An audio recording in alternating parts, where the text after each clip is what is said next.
Have you ever wondered how two seemingly ordinary 10-year-olds could commit a crime that would shock an entire nation?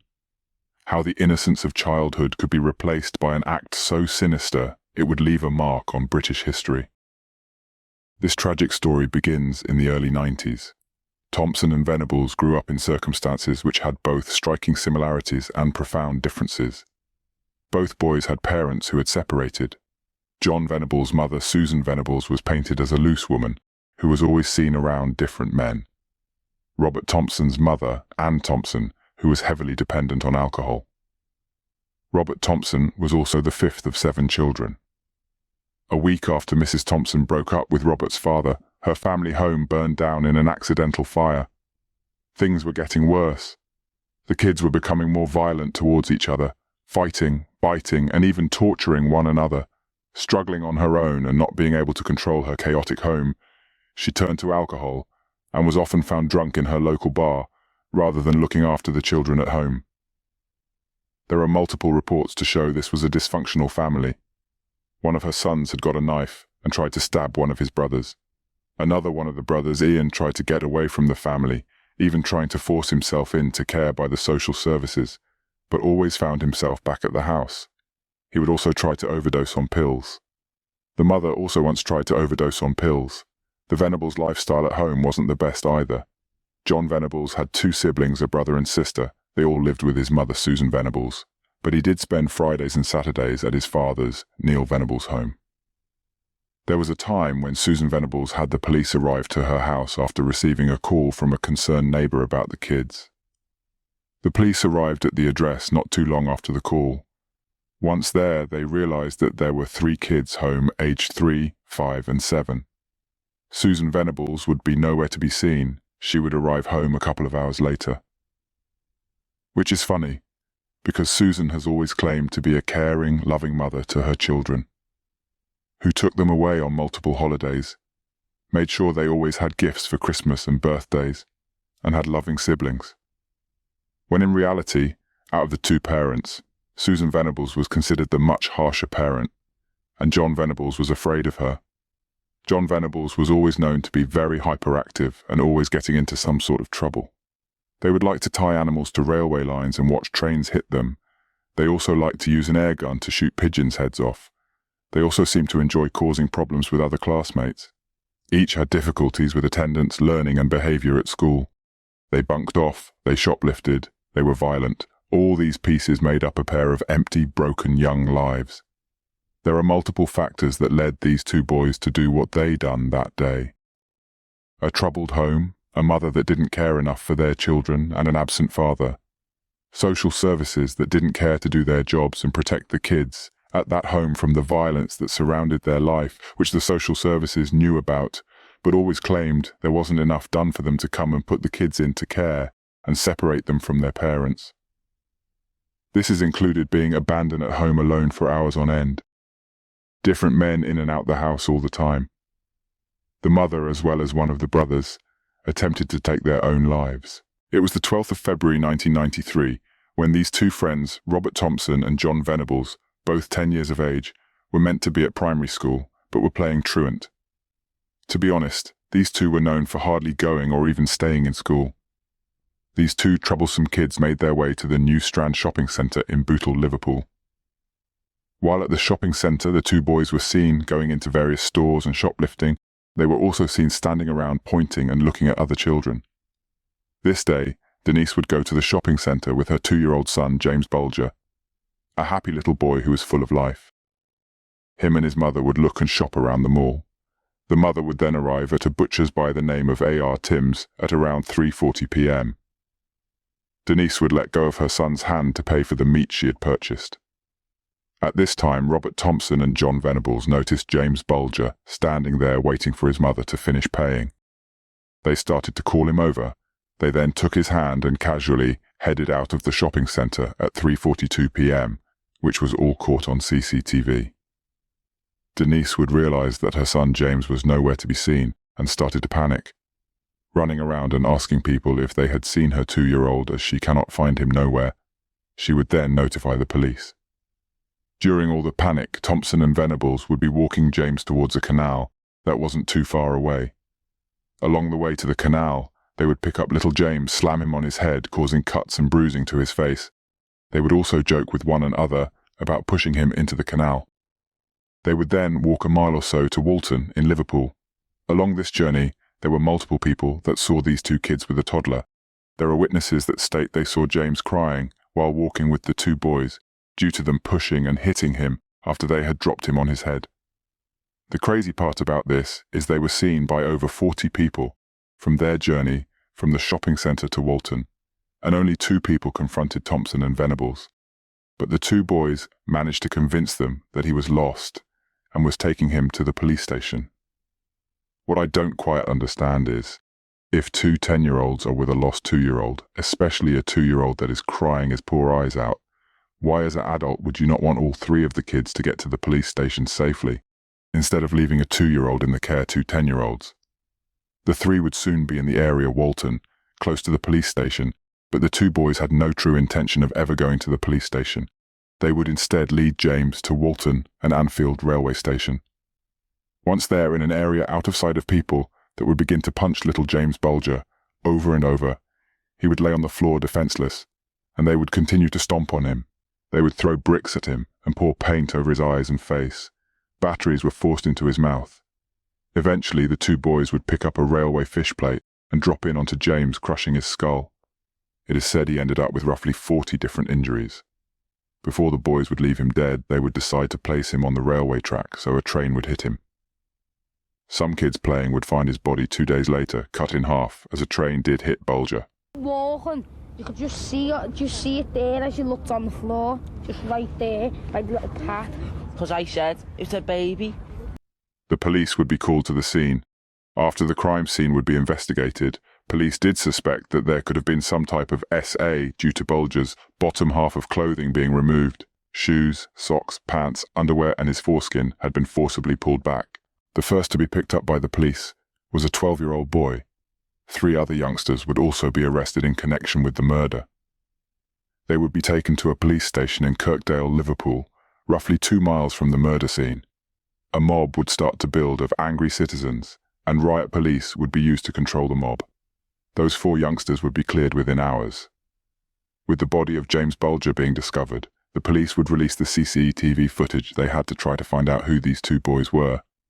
Soon after, they would receive a call from a lady claiming she remembered seeing Venables and Thompson truanting from school that day in the Bootle area. The 2 boys, Robert Thompson and John Venables, would be picked up by the police soon after. Initially, the police were shocked the boys were so young due to reports of Bulger being seen with 2 youths, so they assumed it would be 2 young teenagers. Their ages would have been hard to tell on CCTV due to low quality of the footage captured from the shopping centre. After taking DNA and clothing from the boys for forensics, they would find Bulger's blood and the same blue paint on their clothing, as well as Bulger's blood on one of the shoes of Thompson. During questioning, Thompson is said to have asked police whether Bulger had been taken to hospital to, quote, get him alive again. One of the boys would reveal that they were planning to abduct a child, lead him to the busy road alongside the shopping centre, and push him into the oncoming traffic. They would also be asked if they knew the difference between right and wrong. Did you know taking someone from their mother is wrong? Do you know if taking a life is right or wrong? Based on their answers, they clearly knew the difference between the 2. Detectives would question the 2 kids about him being unclothed and if they had SA him. But with these questions, they remained silent. The boys were each charged with the murder of James Bulger on the 20th of February 1993 and appeared at South Sefton Youth Court on 22nd of February 1993, where they were remanded in custody to await trial. During the trial, because of the boys' ages, they would call Child A, which was Thompson, and Child B, which was Venables, and held on secure units until they were detained at Her Majesty's pleasure. The trial would start at Sessions House on the 1st of November, 1993. The boys would fight charges of murder, abduction, and attempted abduction. The attempted abduction charge related to an incident at the New Strand shopping centre earlier on the day of Bulger's death. The 2 had attempted to lead another 2-year-old boy away, but was stopped by the boy's mother. The boys would plead not guilty to all charges. The 2 boys were accompanied by 2 social workers. Thompson and Venables did not speak during the trial, and the case against them was based to a large extent on the more than 20 hours of tape-recorded police interviews with the boys, which were played back in court. This interview's been tape recorded. I'm Detective Sergeant Roberts. Now, what's your full name? Robert Thompson. What do they call you, Robert or Bobby? I think Bobby's a more friendly name. Do you agree? Yeah. I just want to know a little bit about you now, okay? What's your hobby then?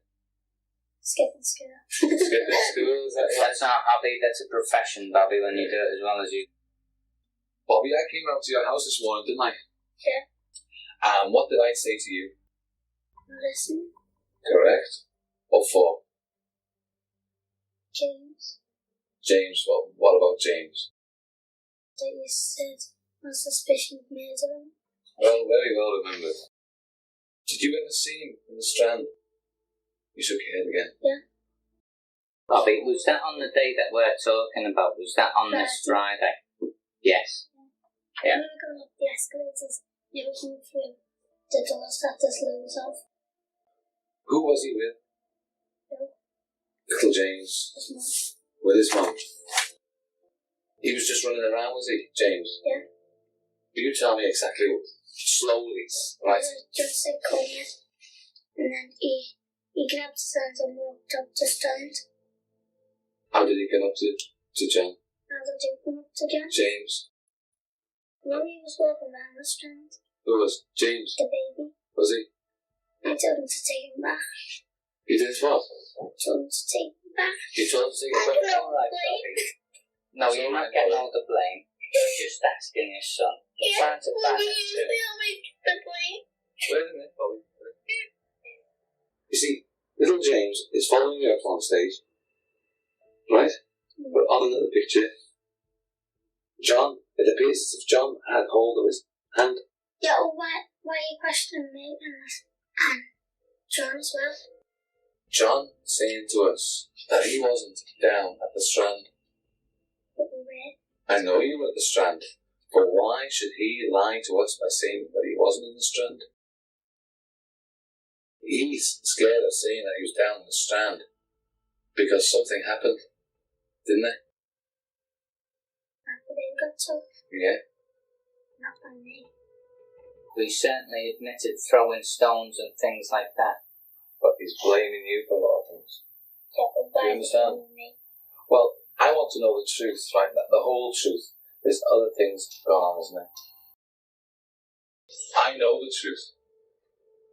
I believe I know the truth. I was there. That's I right. was waved. Correct, but I know that a lot of things have gone on. Yeah, well, do you know it was me that killed him? It wasn't. I never even killed him. I'm gonna end up getting all the blame because I've got blood on me. We're asking you, son, and we want you to tell us the truth, that's all. Not give the blame to you or anything else. But it's only the truth that we're Yeah, but Johnny's so big in his face. Can we just go through slowly, right, what John did with what, right? You said he got hit with a brick first, did he? Then, what did he do? He threw another brick. 2055. Let's go on tonight. We don't know yet, we don't know yet. And I want you to tell Don't me. want to answer any more questions, do I? Come on now, Bobby. That one I didn't want to kill him when I've got a baby of my own. I'm trying I to... wanted to kill a baby, I killed my own, haven't I? Was he able to talk? Yeah. James? Yeah. What did he say to you?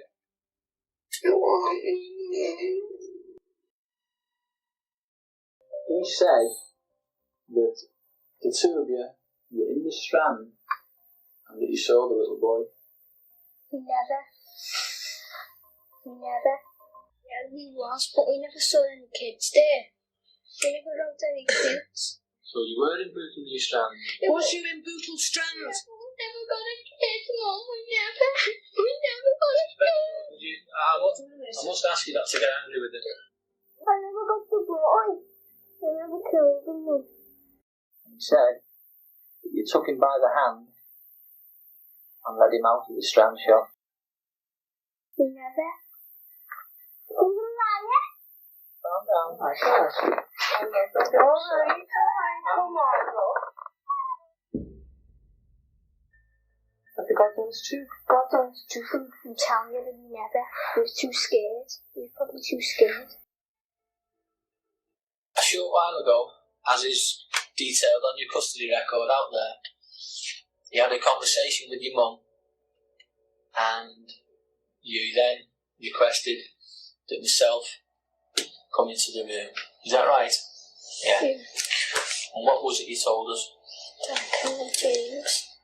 So we walked up to him and we were walking around with him and I took his hand. And whose idea was it to walk towards him? Mine.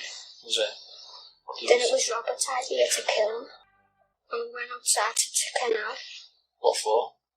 So we said, let's throw him in the water. He was persuading him. He said, kneel down and let's look at the water and all that, but he wouldn't. Because when we wouldn't get him down, Robert picked him up and threw him on the floor, and that's where he got his bump on his head. What were you gonna? Why were you taking him to London Village? Don't know, we didn't know what to do. You walk along where? To the train track. We took him on the rail shop. We started throwing bricks at him. Throwing bricks, because Robert said pick up your hop and throw it, and just threw it on the floor. What was Robert saying while he was doing all this? We were saying stay down, you stupid dick, and all that. Why did he want him to stay down? I don't know. Wanted him dead, probably. Where did the stones in the bar hit him? In the head. And you said the bar knocked him out? Yeah. Onto the railway track. What happened then? No, he was just lying there. Just finished now because I can't speak anymore. A number of exhibits during the trial, including a box of bricks, a blood-stained stone, Bulger's underpants, and the rusty iron bar described as a railway fish plate. The pathologist spent 33 minutes outlining the injuries sustained by Bulger. Many of those to his legs had been inflicted after he was stripped from the waist down. Brain damage was extensive and included a hemorrhage. Lawrence Lee, who was the solicitor of Venables during the trial, later said that Thompson was one of the most frightening children he had seen and compared him to the Pied Piper. After his appearances in court, Venables would strip off his clothes, saying, quote, "I can smell James like a baby smell." Thompson was considered to have taken the leading role in the abduction process, though it was Venables who had apparently initiated the idea of taking Bulger to the railway line. Venables later described how Bulger seemed to like him, holding his hand and allowing him to pick him up on the way to the scene of his murder. At trial, the judge, Mr. Morland, would tell Venables and Thompson, "What you did was pure evil, barbaric, and let it be known that they should spend a very long time in jail," while then recommending a minimum of 8 years. Towards the end of the trial, the judge would release the names of the killers to the public. Claiming was because the public interest overrode the interests of the defendants. Not everyone agreed with that decision, as David Oman criticized this decision. Even though the judge gave out a minimum of 8 years for the two boys, this would later be changed to a minimum of 10 years. A petition would be started after this minimum sentence and would gain around 280,000 signatures. This would lead to the two boys doing 15 years imprisonment, and to think even after 15 years they would only be 25 years of age. The boys, by then aged 11, were found guilty of Bulger's murder at the Preston Court on the 24th of November, 1993, becoming the youngest convicted murderers in modern British history. The reason these two wanted to kill is still unclear. Many people blame it on video games. A movie title that kept coming up to blame was Child Play 3. The dad had rented Child Play 3 a little while before the murder, so one or both could have watched the video without the parents being around. The dad also rented a whole load of other movies, but even with that being said, it doesn't necessarily mean they watched or were influenced by the movie or any movie. Inspector Ray Simpson of Merseyside Police commented, "If you are going to link this murder to a film, you might as well link it to the railway children." Also, after the trial, the parents of the accused were moved to different parts of the country and assumed new identities following death threats from vigilantes. Thompson would be housed at Barton Moss Secure Centre in Manchester, and Venables would be housed at Vardy House Secure Unit in St Helens on Merseyside. The two boys were placed in secure units. Due to the fact the public was so outraged by this event, they gave the boys new identities. It was the only way the courts could keep these kids safe from harm, physically or verbally. Their parents would visit them regularly, every couple of days. They would get their education from the secure unit's education system. Even though Venables was doing well in the secure unit, he would often suffer nightmares and keep getting flashbacks of the murder. In 1999, lawyers for Thompson and Venables appealed to the European Court of Human Rights that the boys' trial had not been impartial, since they were too young to follow proceedings and understand an adult court. The European Court would dismiss this claim. There would be 2 more appeal attempts made, one in March 1999 claiming that it was an unfair trial, and due to it being in an adult court, it would have been a severely intimidating procedure for boys at the age 11. And another appeal was in September 1999 by their parents, but they would fail to persuade the court. In October 2000, Lord Wolfe would review the minimum sentence and recommend it be reduced to 8 years. In June 2001, 6 months after the review, the parole board said that Thompson and Venables were no longer a threat to society and could be released. Home Secretary David Blunkett would approve this decision, which would lead to the release of Thompson and Venables a few weeks later, but would remain on a lifelong license. They served a total of 8 years. Both boys would be released with new identities, including ID and medical records, and moved to an unknown location with the Witness Protection Program. They had curfews put in place. They were banned from Merseyside and not allowed to contact each other. They had to report to their probation officer. If they were to breach, they would be recalled to prison. An injunction was imposed by David Blunkett on the media, preventing them from posting the identities and the location of the boys, as there was a strong possibility if these boys were identified, their lives would be at risk. Bulger's mother has always believed that Thompson is an undiagnosed psychopath. Even though there was an injunction out on the media mentioning anything about the boys, the Manchester Evening News would put out the address of the 2 boys. The paper would get hit with a £30,000 fine for contempt of court and ordered to pay another £120,000. Bulger's mother, Denise, told how in 2004 she received a tip-off from an anonymous source that helped her locate Thompson. Upon seeing him, she was paralyzed with hatred and was unable to confront him. One thing I will say is the Home Office had a no-tolerance policy for people talking in the wrong way about Bulger. In April 2010, a 19-year-old man from the Isle of Man was given a 3-month suspended prison sentence for falsely claiming in a Facebook message that one of his former colleagues was Thompson. In March 2012, a 26-year-old man from Chorley, Lancashire, was arrested after allegedly setting up a Facebook group with the title, "What Happened to Jamie Bulger Was Fucking Hilarious." The man's computer was seized for further investigations. On the 25th of February 2013, the Attorney General's office announced that it was instituting contempt of court proceedings against several people who had allegedly published photographs online showing Thompson or Venables as adults.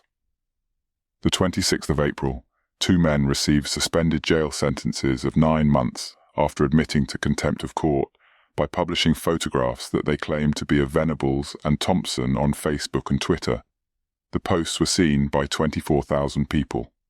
The 27th of November 2013, a man from Liverpool received a 14-month suspended prison sentence for posting images on Twitter claiming to show Venables. On the 14th of July 2016, a woman from Margate in Kent was jailed for 3 years after sending Twitter messages to Bulger's mother, in which she posed as one of his killers and as Bulger's ghost. On the 25th of October, a man was jailed for 26 weeks for stalking Bulger's mother, Denise. The 31st of January 2019, a man and a woman pleaded guilty to 8 contempt of court offences at the High Court after they admitted to posting photos on social media that they claimed identified Venables. The 13th of March 2019, actress Tina Malone was given an 8-month suspended prison sentence for posting Venables' identity on Facebook.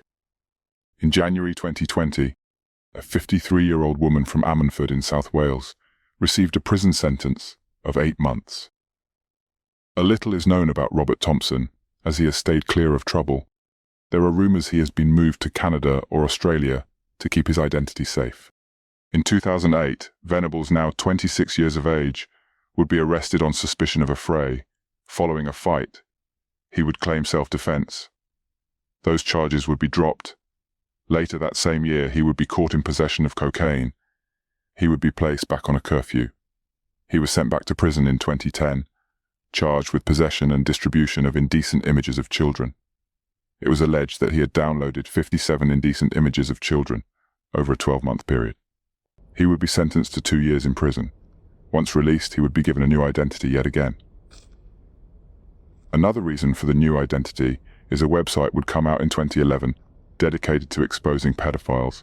It would include a picture of Venables exposing his name. In November 2018, he was again sent to prison for possessing child sexual abuse images on his computer and a child grooming manual. He went up for parole in 2020, and that was denied. His next parole hearing would be November 2023. The board concluded that Venables still poses a danger to children and could go on to offend again. As of February 2024, he still remains behind bars. He's now 41 years of age. On the 14th of March 2008, an appeal to set up a Red Balloon Learner Centre in Merseyside in memory of James Bulger was launched by his mother and Esther Ranson. A memorial garden in Bulger's memory was created in Sacred Heart Primary School in his hometown of Kirkby, the school he would have been expected to attend had he not been murdered. I would like to send my thoughts and prayers to the Bulger family. I hope that they find peace in the love and support that surrounds them. I hope that they find comfort in the memories of James, in his laughter, in his spirit, in his innocence. And though James Bulger's life was tragically short, his spirit, his memory, and his impact are everlasting. Rest in peace, James. I hope that in the face of tragedy, we can all find the strength to carry on. Until next time, like, comment, subscribe. Also follow Page of Crime on Instagram at Page of Crime.